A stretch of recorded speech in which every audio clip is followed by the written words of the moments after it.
This is Out of the Basement, a podcast dedicated to radiation medicine.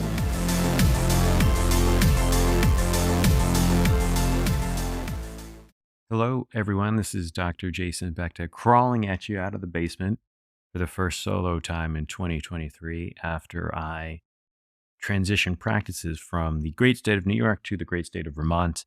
And I am now with the University of Vermont and working at Rutland Regional Medical Center in somewhat of a unicorn setup. I will explore that topic at a future time, perhaps.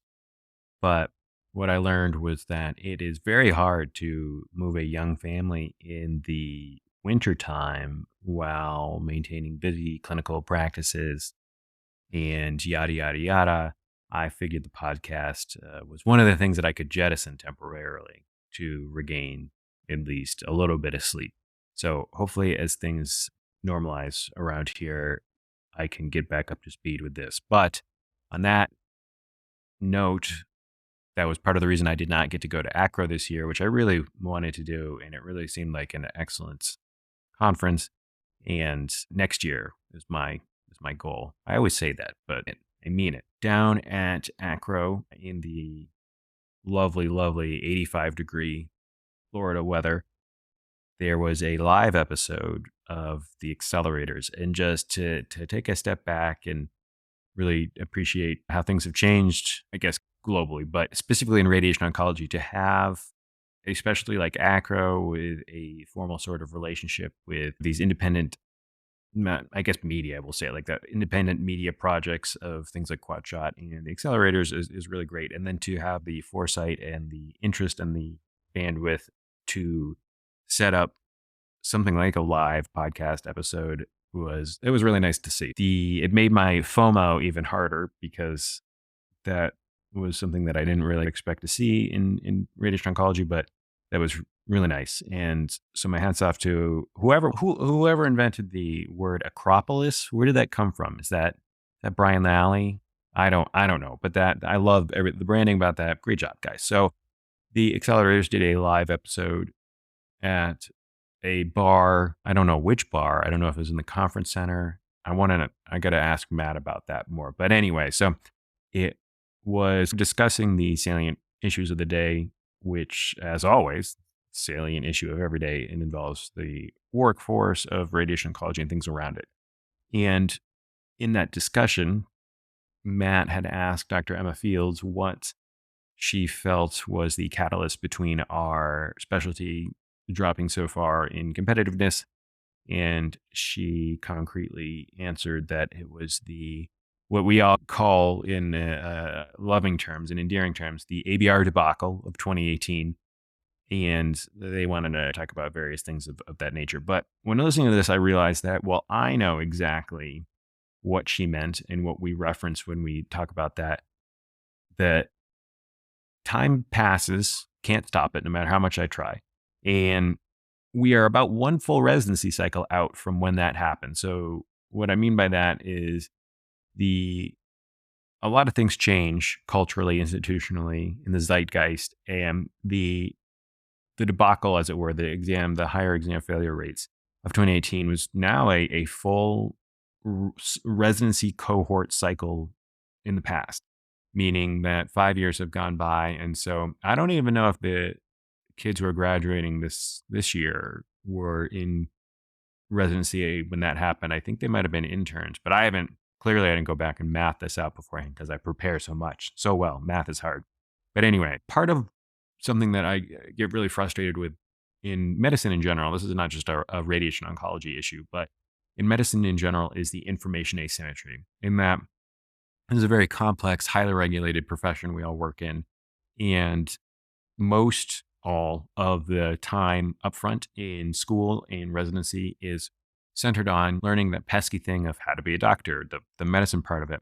Now, unfortunately, at least, again, I don't know if this has changed. It's been a few years since I've been out of med school, put it like that. But there's no kind of space in the curriculum to teach other stuff, meaning the business of medicine, the business or the how to interact with people, the social aspect of things. There's a lot of intangibles that have historically been looked down upon as soft skills or as not becoming of a doctor, we're talking about specifically finances and economics. And I really, that frustrates me, and that I am worried. I guess it's not really a worry, but that while many of us, if I say the ABR debacle or the 2018 exams or however you want to phrase it, well, many of us do know what that is. Many more and increasingly more don't.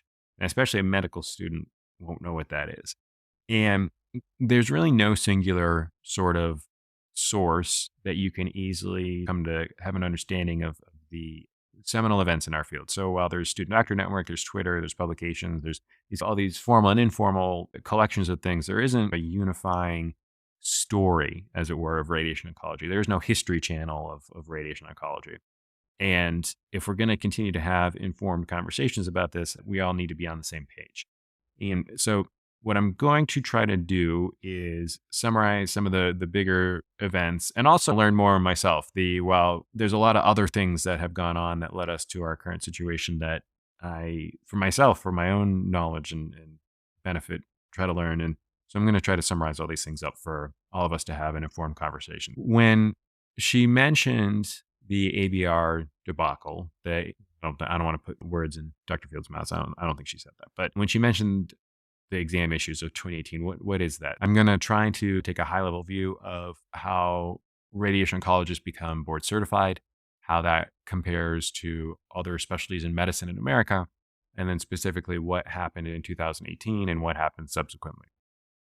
So people who know me, or at least are forced to speak with me regularly, will often hear me say, in my best Matthew McConaughey impression, time is a flat circle.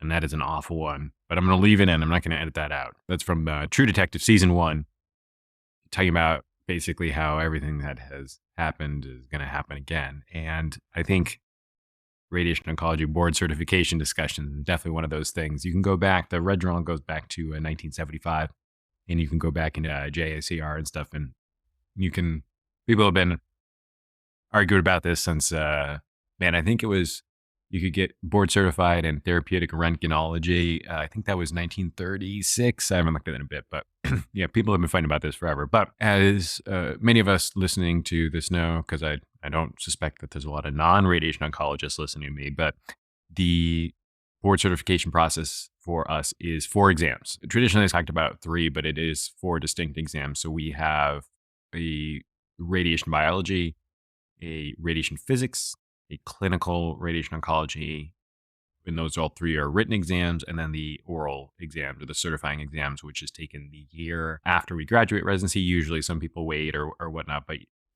the main point being you can't take it while you're a resident. And so that kind of drastically differs from a lot of other specialties. So I would say the majority, I haven't personally crunched the numbers on it, but I would say the majority of specialties in America, they have a single written exam, and I guess fellowship too. So the upfront specialty or the subspecialty fellowships will have a single written exam, usually done at the end of residency. I would say that's the norm. The surgeons still have an oral exam, but so oral examinations used to be much more common historically, and there's been a lot of issues with them kind of in terms of biases and other problems. So most of medicine did away with oral exams, the surgeons being the outliers there. And I have really tried to find just like for certain that this is true, but I don't think anyone else has a basic science exam. So really, if someone knows otherwise, please let me know.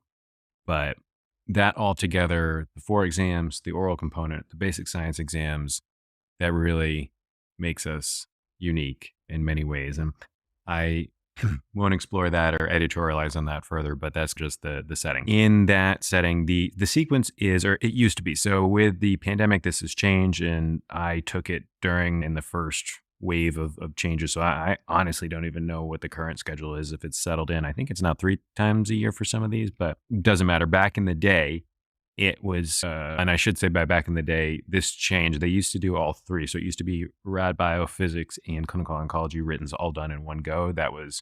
I think that changed in the early 2000s, by 2002, 2003. But so for at least the last 20 years, historically, you did the radiation biology and physics written exams in the summer in between your PGY 4 and your PGY 5 years. And it was usually in July.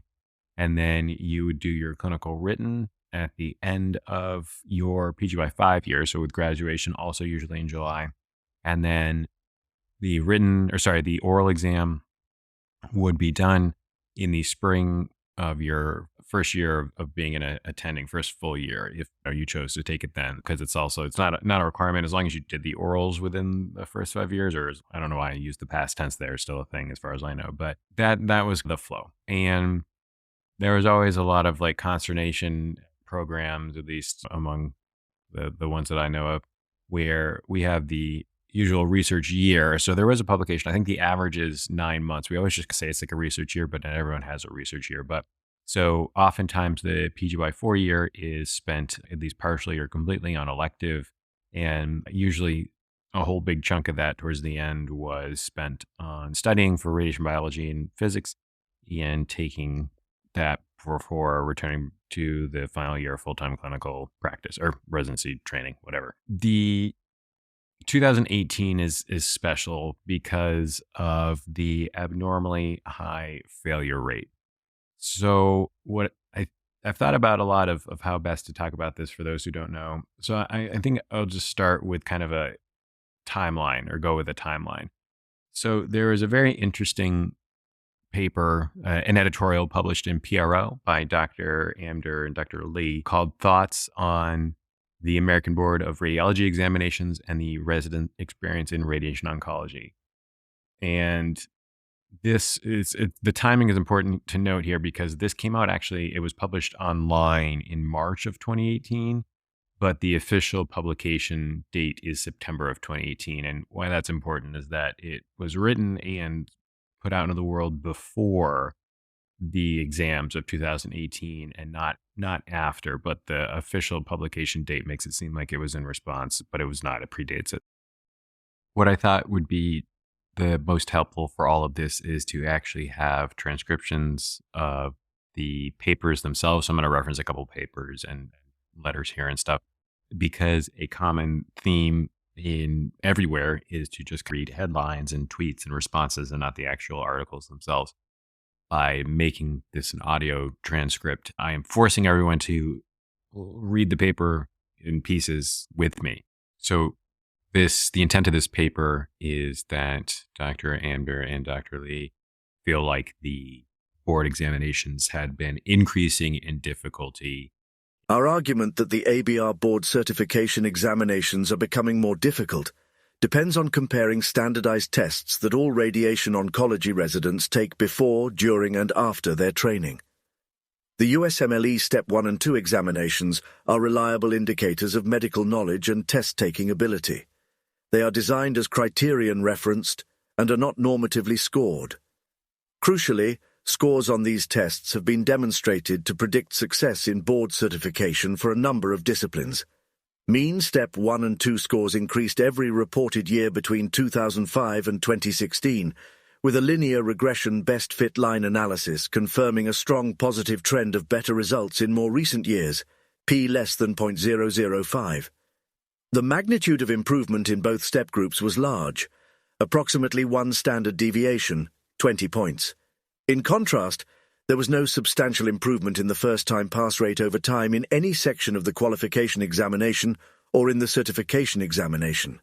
In fact, there was a trend toward lower pass rates in recent years for the biology examination, p equals 0.07.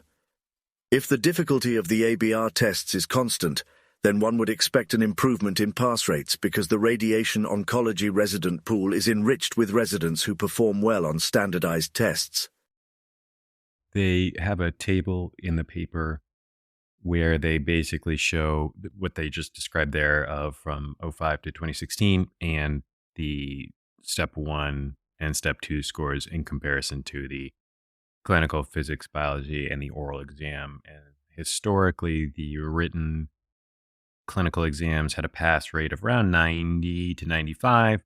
The written physics was about 85 to 90, and the rad bio was about It kind of fluctuates, but also 85, 90. Historically, they hovered around that 90% first time test taker pass rate. And so that's what the table shows. And then they do go on to discuss the limitations of this argument in their editorial. There are reasons to question our first proposition that the ABR tests are becoming more difficult. USMLE examination scores may not reflect study habits and test-taking skills of radiation oncology residents, and it is true that the USMLE tests are not designed to predict success in GME. It is important to re-emphasize, however, that USMLE test scores have predicted for board certification success in other disciplines, pediatrics, neurosurgery, and emergency medicine, and there is no reason to believe radiation oncology would be different. The argument that ABR examination difficulty has remained constant rests on the Angoff method, a widely used criterion-referenced method to determine the passing percentage for a test. A technical critique of the Angoff method is beyond the scope of this paper. The bottom line, however, is that examination difficulty is not a factor that can be quantified. The one thing that comes up a lot is this Angoff method, and we get really used to in medical school or even before medical school in the process of, I always think about the USMLE. So in USMLE question writing, we all probably remember the experimental questions. And so the way they would vet a question is sneak new questions into our STEP exams, and they would evaluate its performance. And it wouldn't count for our scores at that point, but that way the test writers could have a sense of, is this a good question or not? And we don't do this in the ABR exams. The Angoff method is what they use instead. And so each question is basically, I can't remember, I want to say it was 10 people, but so they employ I think the title is really like a psychometrician. It's like a PhD. There's a guy, like a single guy who does this, and that's his literal job. And so they have a guy who specializes in psychometrics, and they write these questions and then work with him. And then the Angoff method is when each question is vetted by this cadre of people. And it's supposed to be clinicians, radiation biologists, physicists, and they are asked the question, would a minimally competent radiation oncology resident be able to answer this question? And then they all vote. And so it's this very interesting sort of process that is outside of our experience previously.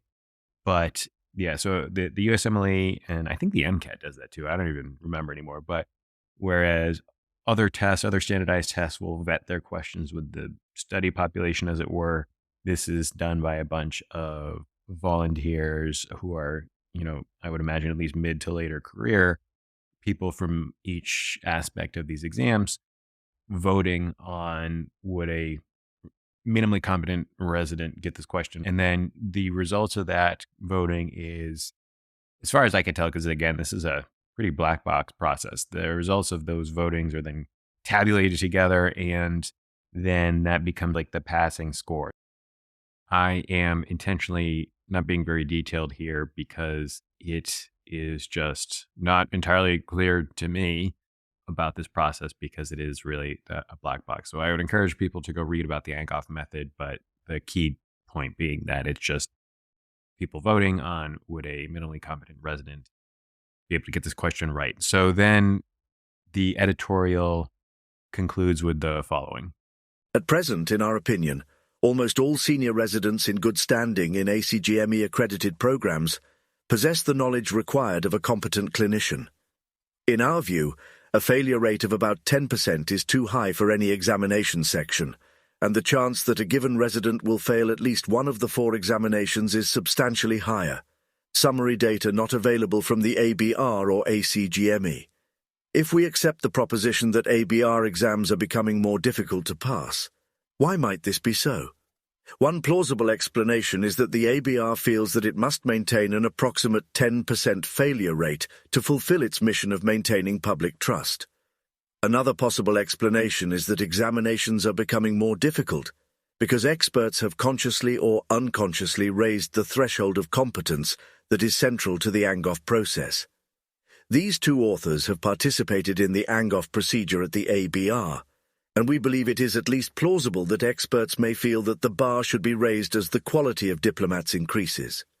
What is clear is that many programs now use USMLE step scores as the major filter for resident selection, and program faculty and residents are now spending a large amount of time, money, and cognitive focus preparing to pass ABR examinations.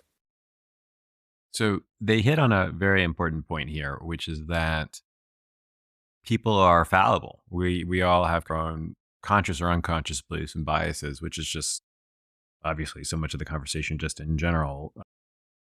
But specifically in this case, how people perceive the specialty, the performance of the people they are training and working with, and that is subject to change over time. And in the 20 years of roughly 2000 to 2020, give or take, there really was just this sense that radiation oncology was incredible, that the people who are in it are some of the best and the brightest. And that become not only just a self-fulfilling prophecy, which would be a good thing in general, but that starts to seep in, and that starts to seep into how you perceive everything. And the editorial, and I've heard this concern raised elsewhere, but the editorial raises the question of, all right, if everyone is aware of how competitive radiation oncology is and the caliber of the people that are applying and matching, isn't it at least conceivable that the Angoff process that could be, for lack of a better term, contaminated by that belief, and that it would change how somebody would vote if a question should be answered correctly by a minimally competent resident? And that is obviously, I do it full disclosure, I do think that's the case, but the fact of the matter is that it could not, I could totally be wrong. The Angoff process could be better. Personally, I'm biased towards thinking the USMLE method of testing out the questions is the way to go, but that's might not be feasible in a specialty as small as ours. So the reason things like the USMLE can get away from or with that is that you have tens of thousands of kids taking it every year. You can pretty quickly reach a huge sample size to test these questions out, whereas for radiation oncology, there's about 200 residents every year, and it might not just be feasible. There's other ways around it, but the fact of the matter is it's just not as easy to do that here. The Angoff method might be the best way to go. I honestly don't know, and I don't think anyone else knows either. Part of that being we don't see it. So it can't be something that's objectively measured, at least as it pertains to radiation oncology board exams, but whatever. So to set that up again. So that one came out online March 2018, and then the board exams were proceeded as normal in the summer. And so then the world exploded, where basically people started getting their scores back, and it seemed like there was an abnormally high failure rate. And so I remember this, where there's just kind of these rumblings that started verbally amongst the residents about these rumors. And then the student doctor networks, whenever I say SDN, that's the Student Doctor Network, Radiation Oncology Forums, SDN just exploded. And I think it's a 19-page thread from that time of people just furious. And obviously these are very high stakes exams and a stressful period in a doctor's life, because this is right at the end of our training. And these were, again, going back to people who had been told that they were the best, almost done with this huge long training path, and now an abnormally high level of failure. And so there's a lot of kind of turmoil and stuff about this. And sure enough, once the actual numbers came out, the pass rate for biology was only 74%, and the pass rate for physics was only 71%. And I've heard a lot of things, obviously, in the people I know, and it's really not even that hard. We're a small specialty. It's easy to know everyone. But I was around a lot of the people who had been involved in this, and have talked to people who have been, quote unquote, inside the ABR, inside Astra, and I've heard many different things. The estimation is that, so if there's about a 30% failure rate for each exam, that you can't assume it was 1-to-1, meaning that if somebody failed physics, they also failed rad bio. So there were some people who failed physics but not rad bio, some people who failed rad bio but not physics. And the estimation was that there was upwards of 40 or 50% of somebody failed something in combined. That number, I don't believe, has ever been confirmed, and someone can correct me if I'm wrong on that. That's what I remember. That's something you can find on Student Doctor. People closer to the ABR didn't think that was accurate when I asked them. This was now 5 years ago when I've had these conversations. But so that's an estimate that's out there. But the fact remains that there was about a 30% failure rate for each, which was unheard of. So that had never been seen before, and that caused a lot of turmoil, to put it mildly. Amidst the chaos, ARRO, which is the Association of Residents in Radiation Oncology, which is the resident arm of ASTRO, took complaints or conversations or whatnot, and they drafted a very nice letter, in my opinion, we'll put it like that, a very beautiful letter. That was the official communication from ARRO on behalf of residents to the ABR. Initial board certification in radiation oncology requires successful completion of 3 written initial certification qualifying examinations administered by the American Board of Radiology in Medical Physics, Radiation and Cancer Biology, and clinical radiation oncology before achieving eligibility to take the oral certifying examination. In 2018, 29% and 26% of first-time radiation oncology resident examinees failed the physics and radiation biology qualifying examinations, respectively, representing statistically significant deviations from the mean pass rates between 2005 and 2017.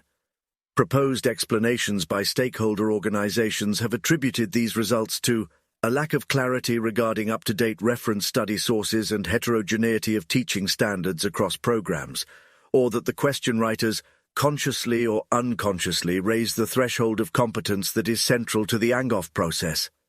Still others placed the blame on the examinees, hypothesizing a failure to recognize that the ABR examinations are challenging and require a substantial effort devoted to learning the material, or even that trends in the quality of residents accepted for training have been drifting slightly downward. What is ARRO referencing there of the drifting slightly downward?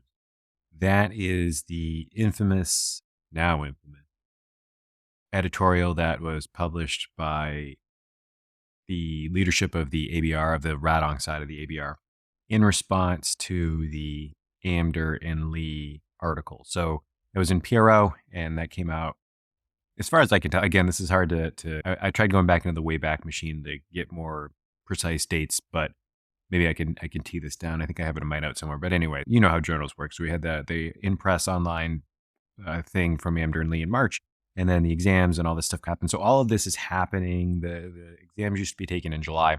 The scores would come out usually 6 weeks later. So this is all happening then in August, early September. And so in PRO, after the high failure rate came out, the heads of the ABR wrote an editorial in response to Amder and Lee, and the drifting slightly downward is if you've heard people quote the decline in resident quality, or it's always said with a smirk and just a sarcastic tone. That's where this comes from.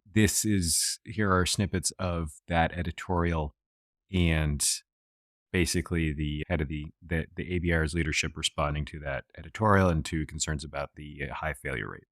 In this issue of the journal, Drs. Amdur and Lee make several observations regarding the state of medical education and standardized assessment in general, and the assessment instruments of the ABR in particular.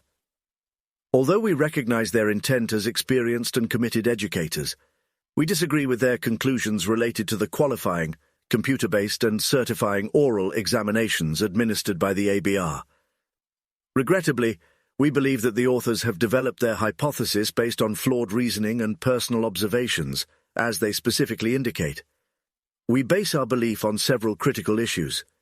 The ANGOF standard-setting procedure used for determining the scoring standards of the ABR examinations, as alluded to but not described, is carried out annually for each examination instrument. This process is conducted by physicians actively practicing in academic and private practice settings, and working with trainees who will actually take the examinations. The essence of the ANGOF standard setting procedure is to opine the number of individuals who would answer a specific question correctly, not the number who should answer it correctly. Every item, question, is judged individually on this basis, with no preordained intent for outcomes. Therefore, the scoring target moves in any given year, based on this judgment in relation to the difficulty of the unique set of items on a particular examination. The ANGOF scores for individual items are then totaled to form an average percentage of questions that would be answered correctly for the entire examination. The final pass-fail score cut is thus a criterion-based reference, which makes it possible for all examinees to pass the examination if they meet or exceed the standard for a given set of questions.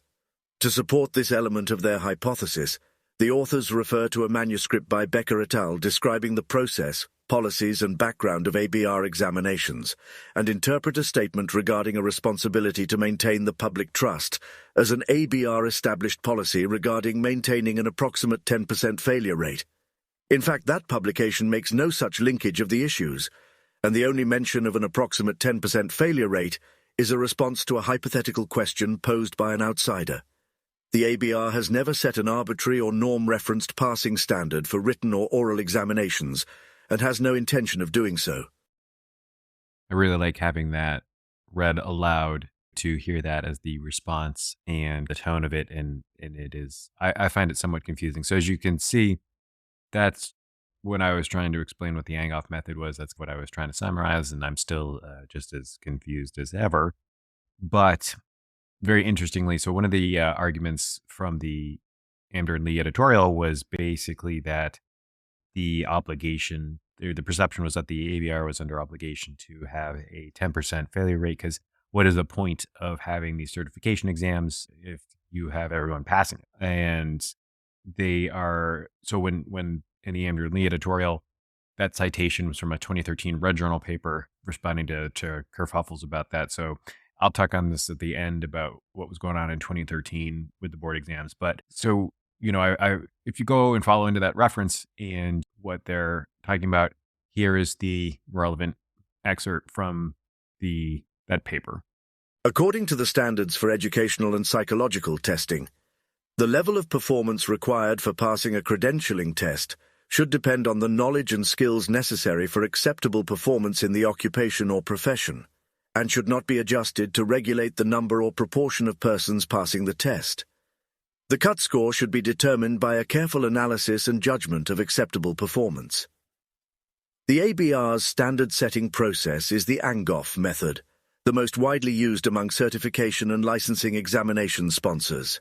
In this process, a group of experts drawn from a variety of backgrounds addresses each examination item in a systematic way to produce an estimate of the minimum score representing competence for safe practice. The ABR's policies also include statistical equating where possible to keep the level of competence required for passing equitable from one examination form to another. This complies with the best practice that alternate test forms should have comparable score scales so that scores can retain their meaning, and assure that the standard for passing represents the same level of performance on all forms. Just to very plainly state that now this is definitely me editorializing and injecting my own opinion, I find that a very circular argument. So what they're saying here is there's this question, and this is again from 10 years ago. So before all the 2018 debacle issue, there was a belief or, an open rumor that the ABR always adjusted the pass-fail to make sure that they had about a 10% failure rate. And that was again, to what's the point of an exam if 100% of people pass? And the ABR was saying, no, we don't do that.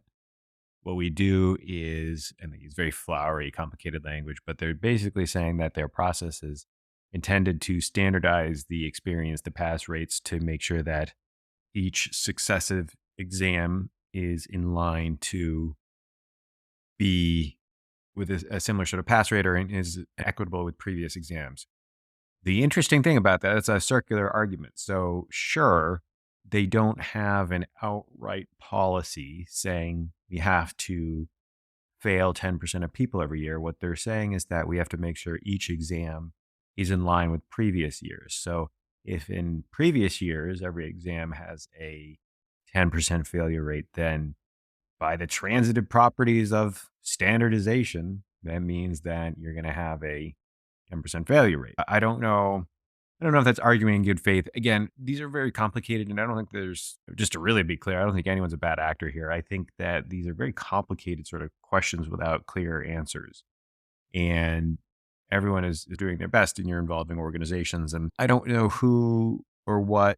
I don't think anyone is not putting their best foot forward, but sure, there's definitely not a 10% failure rate policy, but if there's on average a 10% failure rate and the policy is to standardize it, therefore there's a 10% policy, whatever. There's four main arguments the ABR's leadership response to the Amber and Lee editorial after the failure rate was. So here is the fourth and final part of their justification for why there was this abnormally high failure rate in 2018. Generally available national residency match program data suggest that during the past decade, regardless of a belief within the radiation oncology community, trends in the quality of residents accepted for training have been drifting slightly downward. Obviously, that was quite a bombshell line to include, which caused quite a stir amongst those of us who were residents at the time or before or since. Very interesting statement. So the one thing, and so now I'm going to again wander off into clear editorializing. I at the time wanted to write this as a letter to the editor, but at the time I was a resident and I could not get any faculty buy-in because they felt like the pressure was too hot. And I completely agree.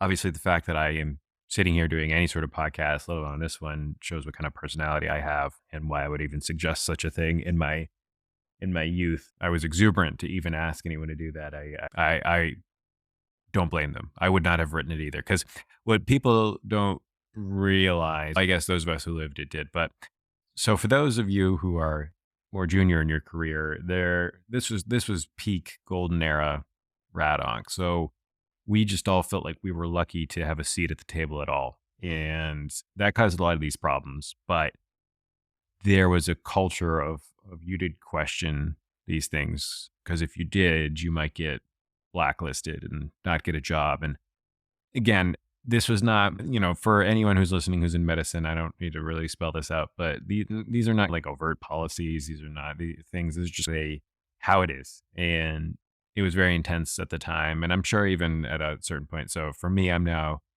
on the other end of it, where I'm finished with my training, finished with I'm board certified. So I'm very lucky now where I can sit here and do these things. And the power dynamic in medicine is not one where people in training have my same luxury. So anyway, that's quite a statement. And I wanted to know, what was the justification for that? Because really, all signs at the time, that was the first time I think any of us had ever heard anyone claim that the radiation oncology, the quality and the caliber of the people in radiation oncology was anything less than stellar. And again, this is the golden era. And historically, for 20 years, RadOnc had been so unbelievably competitive. And now we have this blip of failure rates. And the response, the multi-pronged response, was to include that, well, actually, it's not the ABR's fault, it's your fault for being of lower quality. If you go into that paper, if you go into the editorial and you check their reference, because there's a reference on that, it's number 4 in that paper, you see the link to the NRMP 2017 match data. And it's a big report. It's the standard NRMP. It's just a lot of dry stats and numbers and stuff. So I went into that report and I was like, man, I swear I don't remember that anywhere in any of these things. Not that I read these things backwards and forth, but you would think that if there is a way to quantify quote unquote quality or whatnot, like that would be notable. I searched throughout this entire document and could not find a single thing about resident quality. And for people who don't spend their evenings reading these reports, which should be everyone, basically quality is a really nebulous sort of statement or definition. And so I think classically, because it's easy and humans are lazy, we like to define quality in medical students and whatnot by things like exam scores or medical school class scores, either clinical or preclinical. And, then you can get into things like volunteer experience or whatever. We've all done these applications. But the NRMP match reports don't talk about any of that. It's really just talking about how many USMD seniors applied, how many foreign medical grads applied, how many programs offered spots, where were those programs, how many applicants did someone have to, or did a program have to rank to match? And I've gone backwards and forth in this 124-page document, and there's really no bright neon arrow blinking saying, this is quality. This you can definitely use this as a surrogate for quality. And just to zoom out and use other resources at the time. So again, I don't have a perfect answer. I also agree that some of our traditional metrics of quality are flawed, and that there are things that we are measuring that do not actually represent what it takes to be a good physician. But whatever, I'm not getting into that for right now. When you go into other resources that editorial did not cite, and you try to study the trends of radiation oncology residency applicants and whatnot. So there's a 2015 Red Journal paper, and it looked at, the classic measures of questionable validity, but the classic measures of radiation oncology applicants. And so they went from 2007 to 2014, which again is important because the class taking the 2018 Rad Biophysics was the match class of 2014. But, every single metric increased. So you had the mean USMLE step 1 score went from 235 to 241. The mean number of abstracts, presentations, publications, blah, blah, blah, went from 6.3 to 12.2. The percentage of AOA stayed relatively stable in the 24 to 35% range. And same with the percentage of the PhD was about 21 to 23. And the percentage of people from top 40 medical schools was around 50%. And compared to again, I'm not here to make a comment on are those good measures or not. I think there's that debate would spawn, 3 years of debate, but basically those are the classic measures. And for those classic measures compared to the other specialties in that same time period, it was all higher. And so that was what we had all at that time.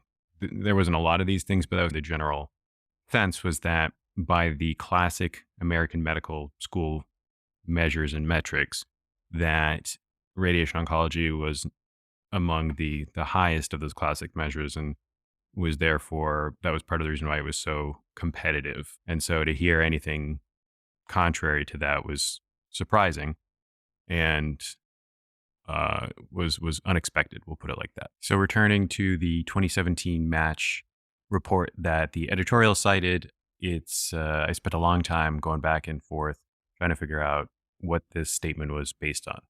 The only thing that you can find, and I'm pretty sure that this is what they were referencing, but the only thing that you can find is on page 45, there is table 17. And let's see what is table 17. Table 17 displays by specialty the average number of ranked applicants needed to fill each position within programs. Only programs that filled all of their positions are included in the calculations. Although this measure is affected by such factors as the number and geographic distribution of programs, as well as the number of applicants ranked by the programs, it is a rough measure of specialty competitiveness. So unless there's a secret hidden resident quality graph in here that I can't find in the PDF that was linked in that editorial, this is what they're talking about. And I, as always, encourage anyone to go download and take a look at these things themselves. Table 17 here, you have from 2013 to 2017, that applicant per spot, which the NRMP itself admits is not a great measure. And it's funny because the drawbacks they list are exactly what RadOnc is to a T. Small geographic variation, like, The argument I would make is that should RadOnc or specialties this small even be included in this measure? But that's a debate for other people and not me. But so assuming this table 17 is the best metric or surrogate metric for quality, you can take a look. And at the time, so that was referencing the 2017 report. And obviously it has been 5 years, so I have additional data from them. But so there's two kind of measures in any of these things because RadOnc is one of the ones that has often most of the programs don't have an integrated intern year. So you have to have a separate match. So it's important to separate out the PGY1 and the PGY2. So in our case with radiation oncology, if it's listed in the PGY1 data, that means it's a program that has an integrated intern year, and which is the minority of programs. So the majority of programs are listed in the PGY2 year. So looking at this table, which is looking at how many applicants a program needed to rank to fill, and again, only programs that filled everything. So this is excluding any programs that didn't match even one spot.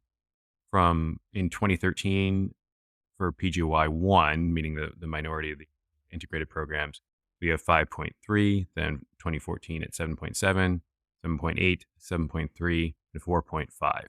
So it goes from 5 to 8, basically, in the integrated program spots. And if you take and think about what this is, you would assume that if it's the number of applicants a program needs to rank to fill, that a program that is more desirable has to rank fewer applicants, right? So you're making a lot of assumptions that, all right, these programs are going to be universally ranked by applicants by whatever metric. So in our case, we always talk about the big three. You've got Harvard, Anderson, Kettering, right? And so you would assume that those three programs have to rank fewer people to fill than a less desirable specialty. And, immediately there's a lot of apparent flaws with that sort of assumption, but whatever. So the bigger number means that a program had to rank more people to fill, which means it's less competitive. It's quite the leap to say that that's a marker of quality. But so you do see that trend in this PGY1 data. So by going from 5 in 2013 to 8 in 2015, and then back down to 4.5 in 2017, it's a bell-shaped curve, but arguably it doesn't really make much sense because there's no real trend there. It's just like a curve, and that's a pretty big fluctuation in that time period. But it's the PGY1 data. So looking at the PGY2 data, which is the majority of the program, going from 2013 to 2017, we go from 5.8 to 4.9, 5.2, 5.4, and 5.7. So because there's many more of those programs, that's why the data is much more solid. There is no trend there. A couple big points about that is that, again, the class that took the 2018 Rad Biophysics was the match class of 2014, and that was 4.9. That was by this measure, the most competitive class year in that 5-year span. But regardless, it basically all hovered around 4.9 to 5.8. It was you can't make inferences from that. But now, in knowing what sort of happened, so again, starting around the 2019-ish match, we all know that radiation oncology really plummeted in quality. So if we take the most recent match data, which goes from 2018 to 2022, looking at the PGY1, it goes 6.1, 3.4, 6.1, 13.3. That tells you all you really need to know about the validity of this sort of measure for such a small. So that's a small specialty with a small portion of the specialty of PGY1 positions in RadOnc. But so that's going from 6.1 to 13.3. All right, there's a trend. But looking at the PGY2 data, we go from 5.9 in 2018, 6.7, 6, 10, 9.2.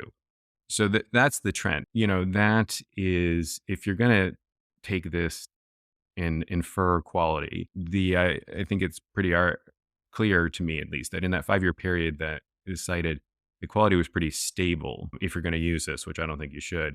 And then you can see, because we can actually compare of what would happen if a specialty wasn't competitive, what happens to those numbers. And again, I don't think that you can then say, so those are the huge kind of assumptions about this statement. If you're saying the quality of residence is drifting downwards, and you're citing this paper. So assumption one is that this table 17 is a measure of quality of the residence, because what it is one, it's a table which excludes programs that don't completely match. So right there, that's it. That's an interesting metric that you're taking out that could help us. So if you have a program that's offering 2 spots and they only fill 1, then they're automatically excluded from that. But so you're assuming that in a small specialty like RadOnc with a lot of geographic sort of influence, that this table has any relevance of all to radiation oncology. Assumption 2 is that even if you say that this table is a good measure for RadOnc, the competitiveness of a specialty is a surrogate endpoint for quality of the applicants. And there's kind of multiple issues with that. One, how are you defining quality? And then if you're assuming the quality is the classic sort of medicine measures of board scores and whatnot, all the other data of that era pointed to the exact opposite. And then assumption 3, and this is my assumption here, looking at this, I think the only way, if you're using table 17 to make a statement about the trend of applicants drifting downward, is looking at the PGY1 data. And it's like less than 20 programs have an integrated slot. I think it's like a dozen. It was really low when I did it. I'd have to go back and look, but so you assume that there's 100 programs, maybe 10 of them are offering these integrated spots. And so you can't look at the PGY1 data. You have to look at the PGY2 data. So the PGY2 data not only is pretty tight, but the 2014 class is also the lowest number. It's the most competitive. And so those are huge logical leap. Now, again, I could be wrong, and maybe it wasn't this table, but in all of this cited NRMP report, this is the only table that could be used, and none of the other data. All the other data is just talking about, unless you want to assume that there's fewer. The only other thing I could come up with is that as the residency spots had increased, that means, with more spots available, that each spot therefore became less competitive because the resource is less scarce. That's the only other thing you could draw from that. But I think that's also pretty spurious. And yeah, that statement that's what the citation shows. I don't know. Maybe I hope I'm wrong about that, because there's a lot of logical leaps, because that particular line, for people listening who lived this with me and in terms of being around in this time period, this singular sort of line, and I'll talk with Dr. Fields and maybe we can talk about this further, but if the belief is that the 2018 ABR exam failure rates is the catalyst for how come we're the least competitive specialty in all of medicine now, I would take it one step further and say that this is the knife's edge, that this line of the trend quality of applicants was drifting downwards. I know that was the dagger's edge. That one really hit hard to a lot of people. And I didn't even, was affected by this. I didn't take rad biophysics that year, and it hurt me. And so then to actually dig into that and see what that line is based on, I am left, and again, I am really editorializing now, I'm left to conclude that a erroneous assumption or an erroneous interpretation of a table in an NRMP report destroyed the competitiveness of radiation oncology. That's obviously very concise and way to put it, but again, if someone would like to correct my interpretation of that, please go. It's the ARRO editorial. Well, I'm intentionally not saying authors' names here because I don't want that smoke, but go find the editorial, look at the reference, go look at the report. If I'm wrong, please tell me, because this is how I'm left to interpret this. But that is the quality. So we've got the editorial, the Online and Press editorial, saying what's going on with these board exams. All of our residents are objectively getting more competitive as it measures by US only scores, and the pass rate stays the same. and then you have this huge failure rate, and then you have the officials at the ABR responding to the failure rate and to that editorial saying, no, this is not, it's not an us problem, it's a you problem, and citing the quality of residence is drifting downwards and so there's a lot of turmoil, a lot of anger. You have the ABR the ARRO writes that letter on behalf of the residents.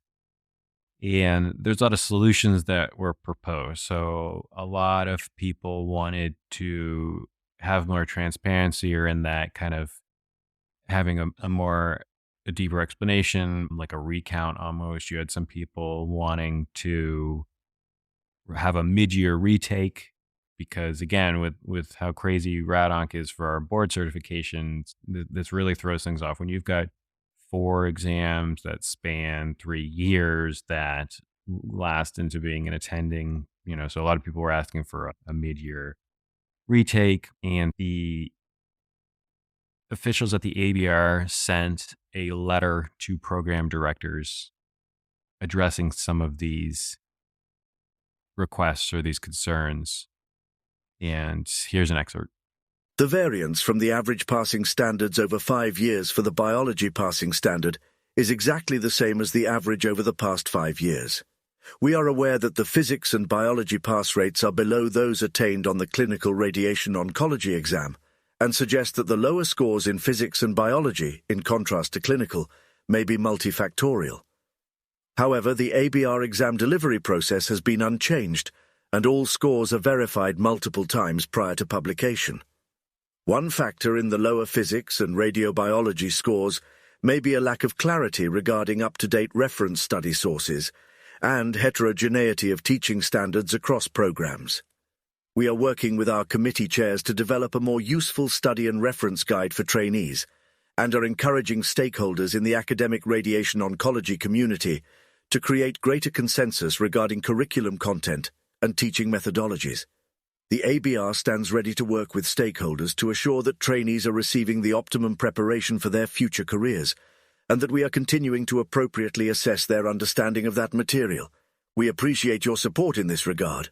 It was preordained that the ABR was not going to budge on this one, but that one really put the nail in the coffin. Whether or not the proposed solutions had merit, the ABR opted to stick to their guns and just said, them's the breaks, and good luck next year. One of the interesting things that spawned a lot of, obviously, consequences in general, but ARRO the following year did a survey on this in the 2019 test takers, and just is a kind of response to quality and studying and all these other things that were said. So here's a piece of that paper. First-time examinees in 2019 reported studying a substantial amount for the IC examinations, with the average resident dedicating 160 hours in the 12 weeks immediately prior to the examination date. Although the sudden increase in the percentage of failures in 2018 may have led to a corresponding increase in time spent studying for 2019, these figures are reflective of the observations published by Lee and Amdur that radiation oncology residents spend months neglecting clinical or academic work so that they can spend more time preparing for their certification examinations. Indeed, approximately 70% of residents endorse relying upon time otherwise allocated for research, elective rotations, or vacation to accommodate this degree of preparation, and likely contributes to the appreciable reported negative effect of examination preparation on clinical development, research productivity, and wellness outcomes. In a recent survey to assess burnout in U.S. radiation oncology training programs, 33.1% of radiation oncology residents demonstrated high levels of symptoms consistent with burnout, with significantly increased risk among residents who reported poor work-life balance. In the present survey, 62.4% and 56.7% of residents reported that examination preparation had a moderate or significant negative effect on their mental health and family life, respectively. These rates were significantly higher among residents within the class of 2019, who reported needing to retake either the MP or RCB examinations in 2019, with 91.7% and 70.8% of these residents reporting that retaking these examinations negatively impacted their mental health and family life. For those assessing strategies to mitigate burnout among radiation oncology trainees and junior faculty, re-evaluation of the board certification process may be a high-impact approach, given that the American Medical Association states that 3 of the 4 most important factors driving burnout among physicians include a sense of loss of control, misalignment of values between providers and leaders, and increased time pressure. My personal experience with the rad biophysics was somewhat representative of that, except as I detailed on one of the episodes a long time ago, I was part of the unfortunate group that got caught up in the COVID experience. So I took all 3 of these in a 4-month period, and I had to drive to Massachusetts and do this stuff. Trying to extract all that out, I would say that 160 hours is at least probably less than what I personally did, but that's a me problem. But it's all I can say is that I felt like the survey from ARRO was accurate. And so to circle back on this, because with that 2013 paper of the 10% failure rate, why would you even have such a paper? And people forget or might not know about what happened with the ABR back in 2012. So in 2012, there was a story that was published by CNN on cheating in board certification exams by radiologists. These are diagnostic radiologists. So here is the intro to that report. For years, doctors around the country taking an exam to become board certified in radiology have cheated by memorizing test questions, creating sophisticated banks of what are known as recalls, a CNN investigation has found. The recall exams are meticulously compiled by radiology residents, who write down the questions after taking the test, in radiology programs around the country, including some of the most prestigious programs in the US. It's been going on a long time, I know, but I can't give you a date, said Dr. Gary Becker, Executive Director of the American Board of Radiology, ABR, which oversees the exam that certifies radiologists. Asked if this were considered cheating, Becker told CNN, "We would call it cheating, and our exam security policy would call it cheating, yes. Radiology residents must sign a document agreeing not to share test material, but a CNN investigation shows the document is widely ignored.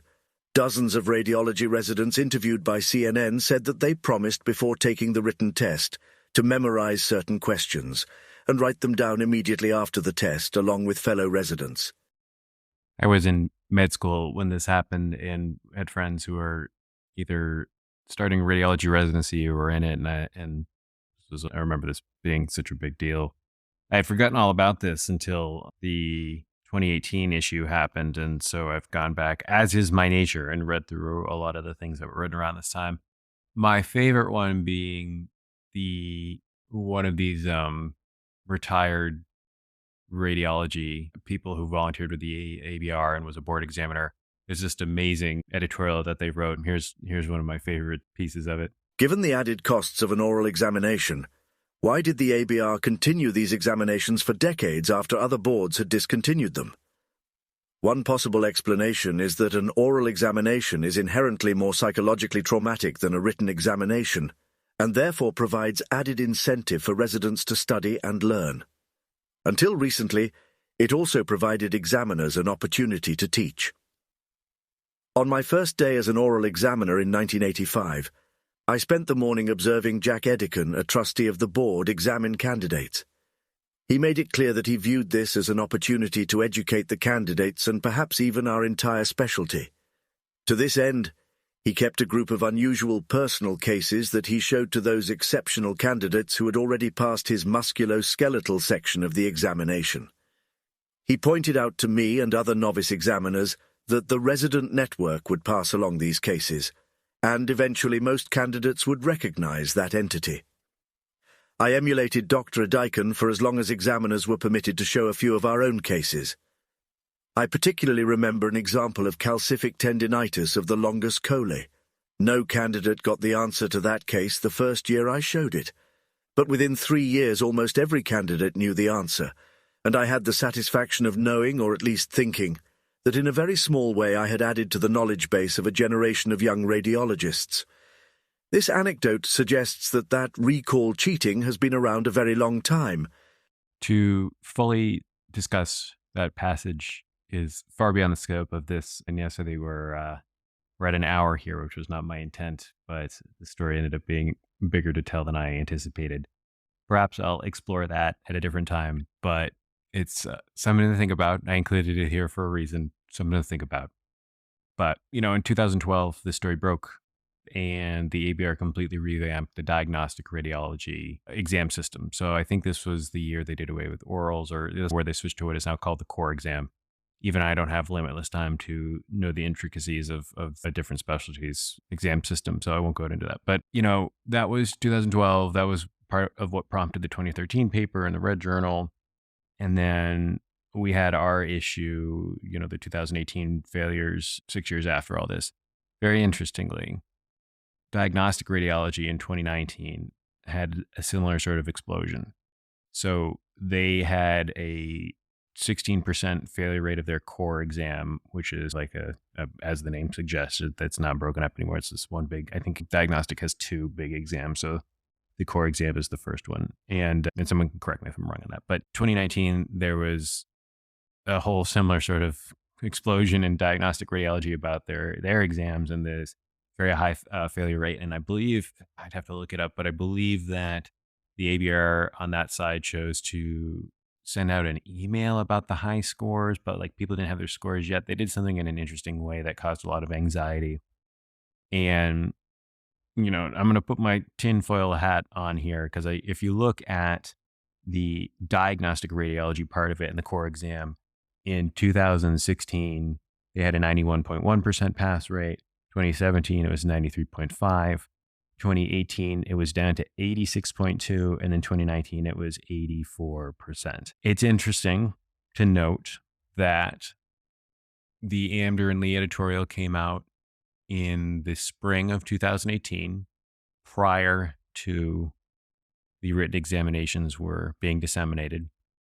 They were stating that they thought the exams had gotten too hard, and they cited their reasoning. Then the 2018 debacle happened, and there was the highest failure rate ever. And simultaneously, there was this really high failure rate of the ABR diagnostic core exam. Now, because I'm not in that world, I don't recall if that caused a similar level of stirring. I suspect because this was a newer exam. So part of the radiation oncology thing was that this sequence has been unchanged for 100 years. It's not that much, but I one time tried to figure out exactly when this 4 exam sequence started, and forever, because when we switched so we get board certified in therapeutic radiology up until 1996, I believe. And then, because there was a time, people forget or don't know this, but radiation oncology used to be a mix of 3 years and 4 year specialties. And the original job market concerns in the 90s, part of the solution to that was to mandate a 4th year. That's where a lot of our elective time comes from. And then some other things changed around 1996, 1997. But so we've been basically having this 4 exam system for as long as anyone currently in the specialty has been around. Radiology, diagnostic radiology, after that issue, they switched their exams all the way up. So I don't think the 2018 failure rate was as seismic, just simply because that version of their exam was only 5 or 6 years old at that point. But certainly by the 2019, having this 16% failure rate was, I remembered, and that part, I think I was on Twitter at that point too, so I saw it a lot. I'm going to put the disclaimer out that this is incredibly tinfoil hat, and it's just to quote some pop media people, I'm just asking questions. But it did not escape my notice that the PRO, Amder and Lee editorial, expressing concern that the ABR board examinations for radiation oncology had become significantly more difficult as based on step 1 scores, came out in March of 2018, or at least came out online in March 2018. And then the summer came for rad biophysics, and there was unusually high failure rates simultaneously over in diagnostic radiology In their core exam, there was an 86% pass rate, so 14% failure. And then in 2019, there was an 84% pass rate or 16% failure rate. And, again, I really distinctly remember that. It caused a lot of issue. Conversely, over on our side of things, I think there was like a 99% pass rate. But like I was saying, that put the fear of God into all of us. And people just, I remember I lived, I was 2020 when I took it, but I remember how much effort was dedicated into this because, we were basically everyone failed and then we were told it was our fault. But on radiology, I don't think there was as big of an explosion. So it is very coincidental to me that in a singular organization that had egg on their faces, to put it mildly, from 2012, that on both arms of their main certifying experience of diagnostic and radiation oncology, that they had a sudden decrease in pass rates, and that this editorial came out in advance saying, hey, maybe these are too hard. It could just be coincidental, but I just want to put it out there because I don't know. I think people are still kind of gun shy to talk about this. And what I think people forget is that at the end, there's this nameless facelessness to an institution and an organization. And I'm always reminded of Simone's maxims, and which we all like to quote. For those who aren't familiar, Google Simone's maxims from 1999, and an institution cannot love you back. But, we like to think that these things are not vulnerable to biases or sway or whatnot, or they're infallible. And ultimately, it can boil down to just the decisions of a few individuals can really influence this for a lot of people. But I think it's conceivable that it really just takes the actions of one or two people to really influence things. And we see this every day, really. If you think about how you're listening to me right now and the reach that this has compared to if I was doing this 20 years ago, or the world has changed so rapidly that it's really easy and maybe it's always been easy. What am I talking about? There's always been ways that just a few dedicated individuals can really bend the world to their will. And, that kind of to summarize all this, because I think Dr. Fields' point is a good one. I don't think it's the whole story. So to be clear, I personally feel like in terms of if the question is why are we the least competitive specialty in medicine right now, I don't think the whole answer is the 2018 high failure rates from the ABR board exams. I think it's definitely the straw that broke the camel's back. I will sometimes refer to it as the golden bubble of radiation oncology. And similar to just what we're seeing now with hyperinflation and rates and all these things, there's bubbles. It's an economy, and people just think that means money of countries, and there's an economy of everything, of attention, of culture, of clout, and all these things. But there is a lot of things going on beneath the surface, as there are for any medical specialty. So that's what people need to remember, is that radiation oncology is not special. The problem with radiation oncology is that by being so small, outliers can have an outsized effect. And if you got a specialty like internal medicine, where you've got one or two kind of like problems or a lot of people or whatnot, it washes out. The noise gets washed out in the signal. Where am I going with all this? What is the point of doing this? And so, one, I really do think it's very important that we all have the same information, the same understanding. And if someone disagrees with anything I've said here, I'd love to hear it. So I've basically just tried to summarize. If I was a total novice to radiation oncology and was trying to learn about the field, and somebody said to me, well, it was all going great until the ABR debacle of 2018, your average med student is not going to know what that is. And I'm not even sure. This is a long story, obviously. I just happen to be in the right places at the right time and obviously have a very unusual interest in all this. I know what that means. People like Dr. Fields knows what that means, but I wanted to make sure that we had an oral history now. Please, somebody should correct me if anything I've said here is wrong. Obviously, some of this is my opinion and is not factual, but the fact of it is that we have an unusual series of board exams compared to other specialties. In 2018, there was an abnormally high failure rate in the clinical, or not the clinical, but the rad biophysics written. So we had an average pass rate for clinical writtens, an average pass rate for orals, but a very high failure rate for the written rad biophysics. And the response of the ABR was to say, it's not us, it's you. And that then if you look to the graphs of the specialty, you start to see, if you want to talk about a downward trend, the competitiveness of radiation oncology after 2018 was at the downward trend. There's a lot of other factors that would be another 10 hours of talking, because then you get into what affected COVID have and all this other stuff. We'll say that for another time. But that is the ABR debacle. Now, I think tensions have been high over the last couple of weeks. I guess tensions are always high in this, if you're a healthcare worker in America in 2023. But we had the workforce drop, and then we had the match last week, and we had the worst. We went again for lowest match rate. We had 81%. And it's hard to say anything other than we are at rock bottom by certain metrics. We had a meteoric fall from grace, essentially. And we went from being one of the most competitive non-surgical specialties in medicine to the literal worst. And it is easy to get discouraged about that. My complaint, I have a lot of complaints, obviously. My biggest complaint is actually that people wrap their identity and their egos up in their job. And that we tell ourselves a story that if somebody asks you, what do you do?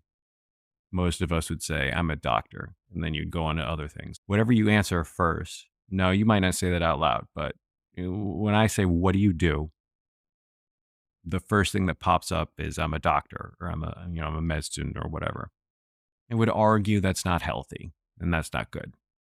And that a lot of the kicking and screaming and denying the data regarding the workforce and all these other things is in large part due to, it feels like an attack on us.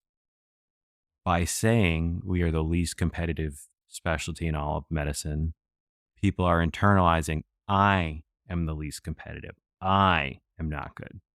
And that is not true. And I think the more people can separate themselves and treat these things like they would talking about PSA and when do we get a PSMA PET. I go on and everyone I know, just incredibly smart, regardless of whatever your step one score was, incredibly smart, thoughtful human beings that have these intricate debates about evidence and what we should do and when, and they turn their brains off when we have this conversation. And I really just, the one thing I want people to really think about is redefining who you are and feeling good about how well you take care of patients or yourself or your family members, independent of what the specialty is doing. And I know this seems very preachy, but I've had conversations with people about this, and I will never forget talking with a junior resident once when this was as we were crashing, quote unquote. And this person really, they confided in me that they really were hurt by our fall from grace, and that they took a lot of pride, as it were, in being a part of this specialty that was so hard to get into. And that is a natural human tendency. That is just how we are wired. And that's branding, that's reputation. And that is a shortcut because humans are lazy. And so we have all these mental heuristics. And, that's that for me, that's my favorite part about doing residency at Yale is I can just say, oh, I went to Yale. And that shortcuts a lot of things. If I say that, that kind of communicates something, right or wrong, it communicates something. And that is what we do for everything. So it used to be 10 years ago, I'm a radiation oncologist, very different than today. But when I see what is happening right now, I have often been accused of being pessimistic, and I totally understand. Nihilism, pessimism, whatever ism, not whatever. But I actually, honestly, sincerely feel the opposite. I have never felt more optimistic than I do right now about radiation oncology. And the reason being that 5, 10 years ago, the culture was so oppressive. Again, it was just the seat at the table. We were happy to just be here. That inertia, that fear, that really gave a lot of control to a few people, and we were afraid to speak out, and it was not good. But sure, and it's just like anything else. You got to hit rock bottom. So we're at rock bottom in terms of specifically as it pertains to medical student interest in our specialty and the match and all that. That's nothing about. I don't think we're at rock bottom for maybe for CMS reimbursement, but So I look around now and I see people who are early to mid career who are in key places doing their best. And so the workforce is a good example. I obviously vehemently disagree with the conclusions of the workforce task force and have written letters to the editor. But major things about that is that they tried, they did it. I cannot understate how amazing that is. That I don't agree with the conclusions. The fact that there were conclusions to disagree with is great. And the people that are on that task force are great. And I've had lots of phone calls with Dr. Shah, and we're talking about a lot of things. And, that means more than whatever the conclusions were. It means that people are openly acknowledging issues and trying to do something about it. And I see people like Dr. Emma Field. Now, obviously, so Emma Fields was at VCU when I was at VCU. And I guess arguably on the science side, I had other mentors, but I guess I would say Dr. Fields was my first clinical mentor. I obviously have tremendous respect for her, and I see her getting on accelerators and talking about things, and is on part of the workforce task force. And, I think that's great, and that sincerely.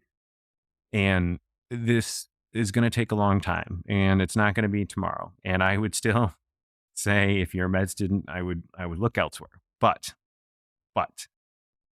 I think that people should take heart, and there's, in what we're doing right now, there's no such thing as failure. There's feedback. So yeah, things like the workforce analogy, the workforce study was not good, the conclusions, but everything else about it was good.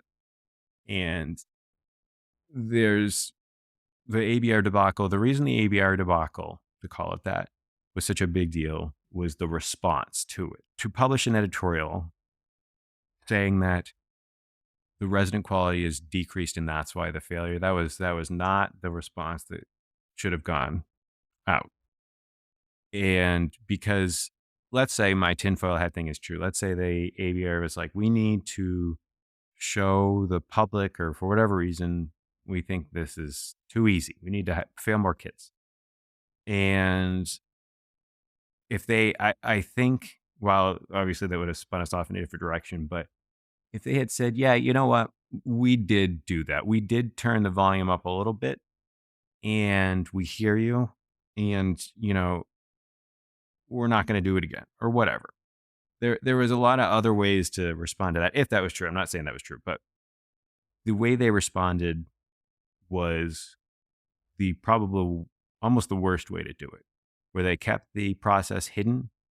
They put blame on the residents themselves. If anything, they should, they're going to blame people. I would have said the residencies, not the actual residents. And I think that was a real turning point, and that was our rock bottom. But now I look around and I'm optimistic. I think it's going to take a long time. I am very concerned about oversupply. I do think that is going to be a problem. I think right now it's the difference between climate and weather.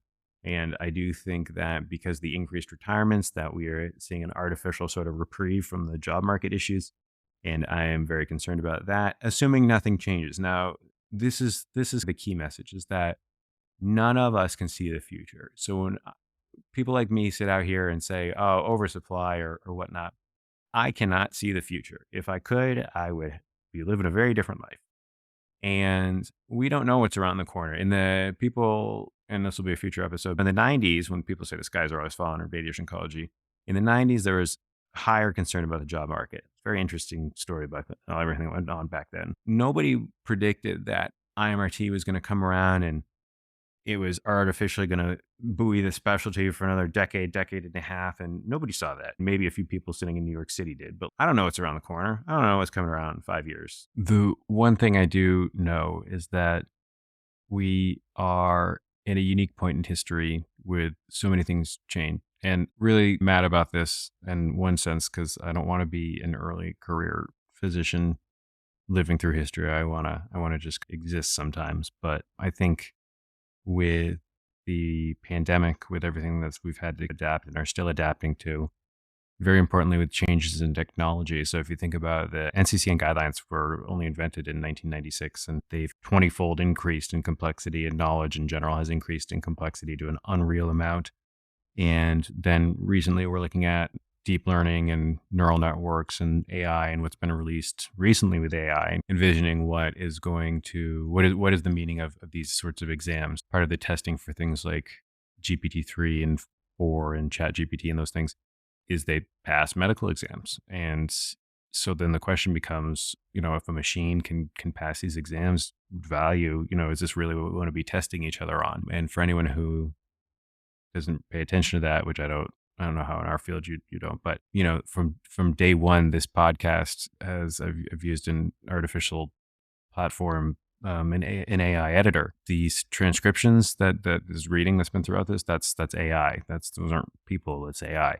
The artwork on this podcast for the season 1 and 2 is this all AI, and we all do AI auto contouring. And the point, if I say it one more time, I'm going to slap myself. But the point being, now is the time for us to evaluate these exams. And change is hard, but only when we've bottomed out, and only when there's so much struggle, that's when we can really make the changes that we should make and really do what's best for the future. I really don't want to be living in that period. I want to be at the end of that, where I say, oh, I'm so glad those people did those crazy things 20 years ago. But I guess we don't get that luxury. So here we are. The Chinese parable that I really like, or proverb, whatever it is.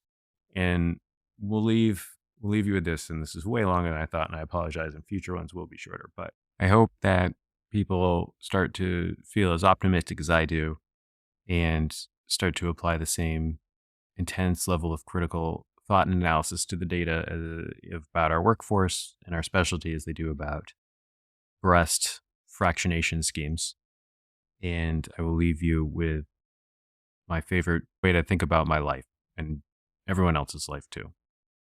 Once upon a time, there was an old farmer who had worked his crops for many years.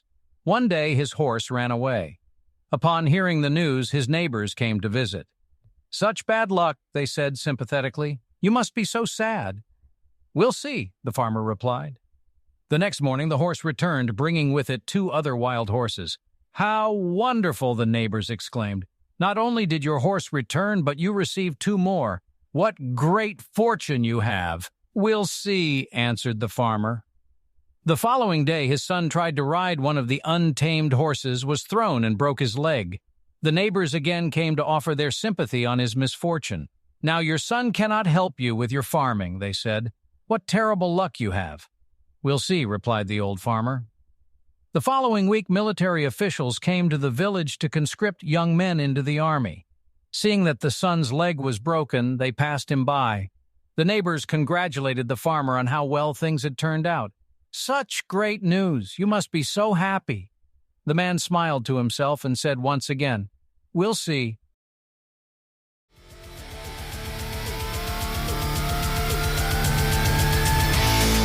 This has been a Photon Media production. Don't forget to like and subscribe on whatever platform you use to listen to us. Be well and be Mom.